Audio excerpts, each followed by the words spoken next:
Konnichiwa. Joa.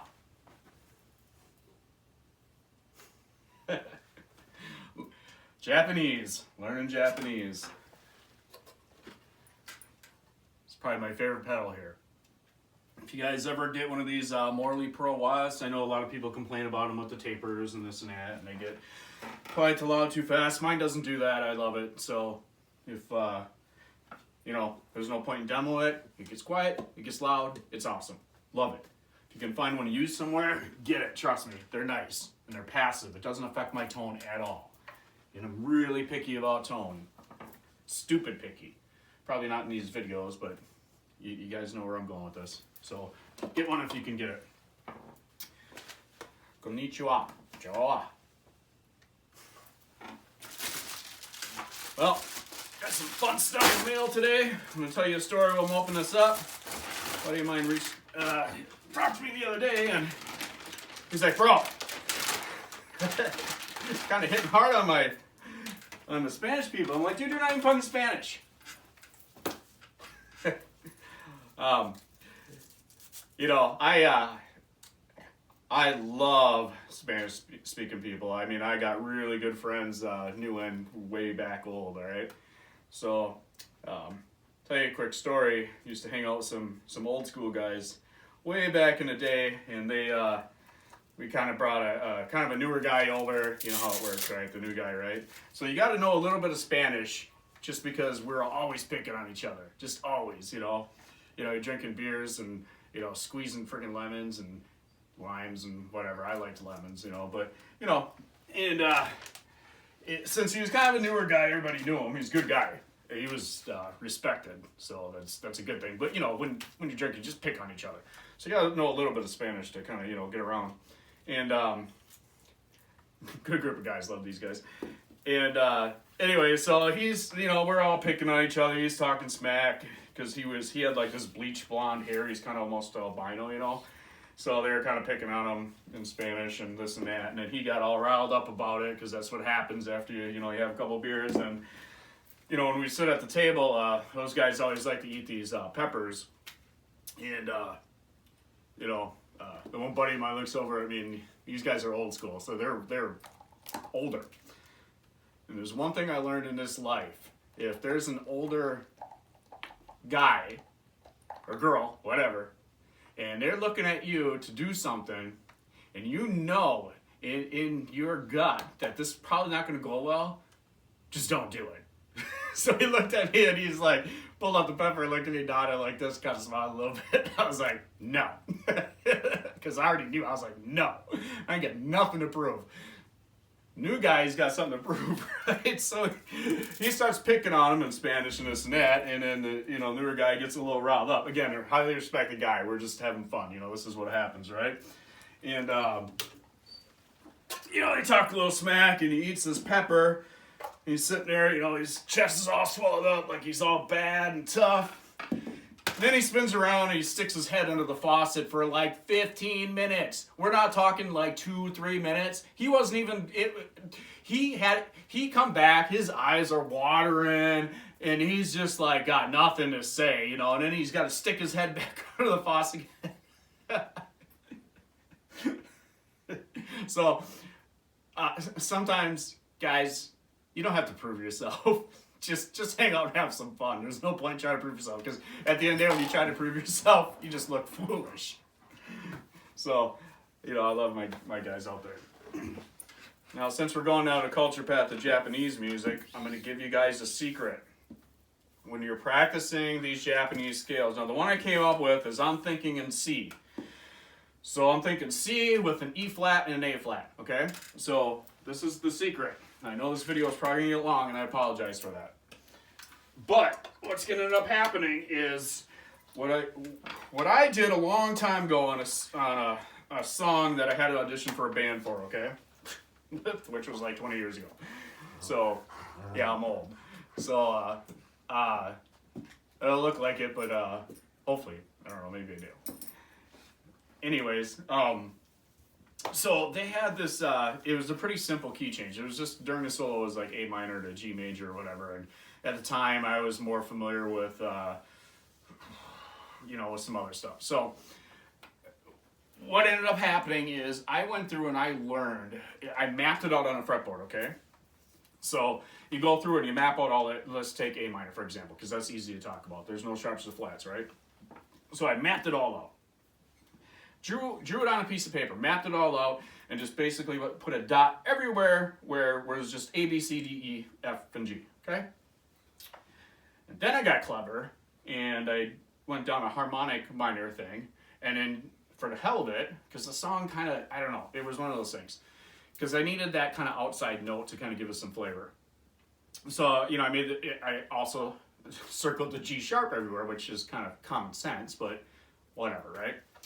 Then I set that aside, and then I took G and did the same thing, circled everything, all right?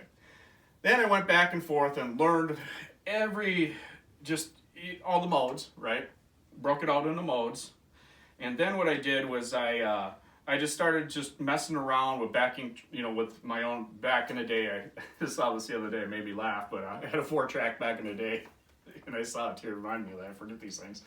And just made some progressions, flipping between A minor and G major. I learned all these everywhere else, and I started looking for just different fingerings or different patterns and then different sounds, and whatever felt good, right? And I spent 2 weeks on this, and then I went down and auditioned, and I knew the song I had to play, and I played it, and I played the solo, and they were just blown away by the solo. Just blown away by it. Mainly because I improvised it and made it look pretty effortless, and I heard the original solo, which was good. Don't get me wrong, it was really good, and I didn't mean to disrespect the guy that was in that band before me and all the time he put into it at all. I just wanted to add my own flavor to it. That was it. And they were just like, wow, it was crazy and outside, and why'd you do this and why'd you do that and blah, blah, blah. Well, you look like a genius, but all I did was I just basically learned, all the modes and those 2 keys, and then dropped in a harmonic minor A. So it was fun. So where I'm going with this today is, since we're all learning Japanese together, and I'm just terrible at this, okay? So, and I don't know what it is, but something is magical and mysterious about playing these scales. I mean, when I play them, you can feel it. They're ancient. They've been around since, I don't know. I got to do some more research on this, But they've been around forever, and it's something just ancient and mysterious that just really grabs you on these things. And years ago, I messed around with them a little bit, but I think now I'm kind of I'm grabbing onto a deeper understanding, over the last couple of days on what I'm looking for with this stuff. So this really applies to you metal guys. Learn this stuff, because you can get some really crazy outside scales and some real creepy stuff.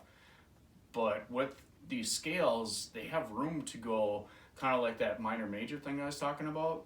It's kind of all up in that same area where you can switch. You can literally stay in the scale and switch from a very diminished kind of sound all the way over to a pleasant sound, all in the same space. So it's fun, okay? I'm just loving this stuff. So on this one, what I came up with is I'm thinking C. It's just the way my mind works. I'm thinking C, and I'm thinking E flat, A flat, okay? So E flat, A flat, and the rest just, think C. Just flatten the E and A, okay? So where I was going with this is, it's pretty cool. You get one of these cool Japanese volume pedals, which reminds me of Kyoshi, and but that's for another video. All right, so let's see if our chord works.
can't help doing this because I've been listening to a lot of Japanese music the last couple days, and they just like to randomly just.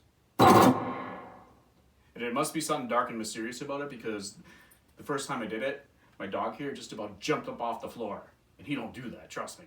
He listens to death metal, everything. This is what he looks like. Doesn't care. Started playing this mysterious Japanese stuff, and he jumped up off the floor. I was creeping him out. All right, guys. So, what I'm going to tell you for sure, do not do this. Normally, I would recommend. Now, I tried to keep that nice and simple so you could just kind of play with it and follow along. You know, let's see what I'm doing there with that particular scale. Learn it all the way up and down your fretboard. Okay. You know, it's funny because I started doing that, and I'm going to tell you why. Don't do this. Just don't do this. So, you know, there's a couple months ago, and I started playing guitar again. I learned box number 8 and F or whatever, right? So, I spent a couple days actually learning it, committing it to memory, and then a couple more days kind of getting it up to speed where I wanted it and keeping it very staccato and all that stuff, right? That's a good piece to learn, by the way. It helps with a lot of different fingering, especially if you're trying to rebuild or rehabilitate your hands, right? But, you know, I just sat down and focused on it. It was very structured, right? And when I'm starting to learn this Japanese stuff, it's like, normally I would say play to a click track or a backing track to just kind of get that feel of time. Now, I was counting out the time on this Japanese track the other day, and it was something like this. It was like...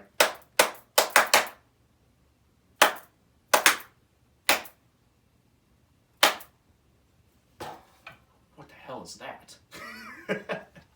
It's interesting to read. I think, and they never really repeat. It's not a repetitive thing. It's almost like jazz. They kind of just play in a moment, and it's like they're telling a story, and it doesn't really repeat through it. So kind of keep that in mind. I think, you know, what I'm getting from this Japanese stuff is that they were telling stories in the music, but a story, not a repetitive story. It was just a story. It keeps the same concept, you know, tonality-wise, but it literally tells a story. And there's something about these old ancient scales, guys. They're just, learn them. They're awesome. Now, my tip I told you guys not to do, because this went off on this big sidestep thing, is don't practice this to click tracks or backing tracks. Because what ends up happening is, for me anyways, when I have my big, strong, structured practice routine, and I start listening to backing tracks, and for hell of me, I can't focus on any of the scales. Because I go way off in the frickin' right field with this stuff, and I just can't stop.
Tangents.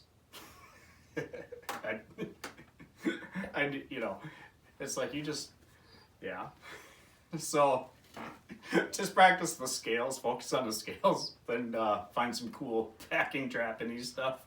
If you want to go dark with it, go dark with it. You want to go more of a, you know, something a little lighter, do it, because the scale actually promotes it both ways. It's kind of interesting. So, have fun with that, guys, and you know, I'm going to keep working on this, and hopefully sometime next week I can show you some pretty cool things that I found within patterns, maybe some cool little, you know, deals that you can move your fingers around with, and Japanese, we're learning it together.